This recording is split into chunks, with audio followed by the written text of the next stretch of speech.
बहुत समय पहले की बात है। एक राजा था जिसकी 3 बेटियां थीं। हर रात तीनों 12-12 जोड़ी चप्पलें घिस देती थीं। बात यहाँ तक पहुँच गई कि राजा अब और चप्पलें बनवाने में असमर्थ हो गया। तब उसने पूरे राज्य में ऐलान करवा दिया, जो कोई भी ये पता लगाएगा कि उसकी बेटियां हर रात कहाँ जाती हैं और चप्पलें कैसे घिस जाती हैं, तो उसे शानदार इनाम मिलेगा। उसी राज्य में एक नौजवान चरवाहा काम करता था। एक दिन जब वो अपनी भेड़ों को चराने ले गया था, अचानक उसके मन में ख्याल आया कि क्यों न महल जाकर खुद ही राज पता लगाया जाए। सीधा महल पहुंचा और राजा से बोला, महाराज, मैं पता लगाऊंगा आपकी बेटियां हर रात कहाँ जाती हैं। राजा ने हामी भरी और वादा किया कि अगर वो सफल रहा तो उसे इनाम जरूर मिलेगा। उसे उसी कमरे में सुलाया गया जहाँ राजकुमारियां सोती थी। वो जमीन पर लेट गया, अपनी पोटली और लकड़ी की छड़ी लेकर और सोने का नाटक करने लगा। आधी रात हो गई, तभी उसने देखा कि एक बूढ़ी जादूगरनी खिड़की से उड़ती हुई आई। उसके पास कोई खास तरह का मरहम था जिसे तीनों बेटियों ने अपने घुटनों और बाजुओं पर लगाया। फिर तीनों ने अपनी झाड़ू उठाई, बैठी और उड़कर खिड़की से बाहर निकल गई। चरवाहे ने सब कुछ ध्यान से देखा। फिर उसने भी वही मरहम खुद पर और अपनी छड़ी पर लगाया और झट से उनके पीछे उड़ चला। पहले वो पहुंचे एक चांदी के जंगल में। वहाँ बीचों बीच एक चांदी का कुआं था और उसके पास 3 चांदी के प्याले रखे थे। तीनों ने उसमें से पानी पिया। जैसे ही वो हटे, लड़के ने प्याले उठाए और बैग में रख लिए। एक पेड़ से चांदी की डाली भी तोड़ ली। डाल टूटते ही आवाज आई। सबसे छोटी राजकुमारी डर गई। बाकी दोनों ने कहा, डर क्यों रही है, यहाँ कौन आ सकता है हमारे पीछे। थोड़ी देर बाद तीनों फिर झाड़ू पर सवार हुई और उड़ चली। अब पहुंची सोने के जंगल में। वहाँ भी एक कुआं था सोने का। उसके पास रखे थे 3 सुनहरे प्याले। तीनों ने फिर पानी पिया और चरवाहे ने प्याले उठाकर बैग में डाल दिए। एक सुनहरी टहनी भी तोड़ी और फिर वही आवाज। छोटी वाली फिर डर गई। दोनों बोली, इतना भी क्यों डरती है हर बार, कोई नहीं है हमारे पीछे। इसके बाद वो पहुंची हीरों के जंगल में। कुआं हीरों का और पास रखे हीरे के प्याले। तीनों ने फिर पानी पिया और जैसे ही वहाँ से हटी, चरवाहे ने हीरे के प्याले और एक टहनी अपने बैग में डाल ली। फिर वही तेज आवाज और फिर वही डर। लेकिन दोनों बोली, अब बस कर, हर बार डरती रहती है। आखिरकार जमीन के अंदर से एक बहुत बड़ा दरवाजा खुला। नीचे किसी महल का रास्ता था। वहाँ अंदर 12 जवान शैतान लड़के उनका इंतजार कर रहे थे। ऊपर से संगीत बज रहा था। चरवाहा चुपचाप जाकर मेज के नीचे छिप गया और सब ध्यान से देखने लगा। लड़कियां शैतानों के साथ नाचने लगी। तभी उसकी नजर फर्श पर गई। वहाँ ब्लेड लगे हुए थे। अब उसे समझ आया कि राजकुमारियों की चप्पलें इतनी जल्दी क्यों घिस जाती थी। जैसे ही एक जोड़ी चप्पल फटती, वो नई पहन लेती। जब 12 जोड़ी चप्पलें फट चुकी, तब सब खाने की मेज पर बैठ गए। सबके हाथ में सोने की चम्मचें और कांटे थे। एक ने अपनी चम्मच गिरा दी। चरवाहे ने जल्दी से उठाकर बैग में रख ली। दूसरी ने कांटे वाला चम्मच गिराया, वो भी अपने बैग में डाल दिया। जब खाना खत्म हुआ तो सब जल्दी जल्दी उड़कर वापस चल दिए। लेकिन इस बार चरवाहा और तेजी से उड़ा ताकि सबसे पहले वापस पहुंच जाए। और जब राजकुमारियां पहुंची तो देखा कि वो तो वैसे ही जमीन पर सोया हुआ है, हिला तक नहीं। सुबह राजा ने उसे बुलाया और पूछा, बेटा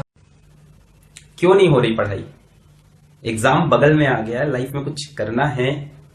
अगर ऐसा है तो क्यों नहीं हो रही पढ़ाई?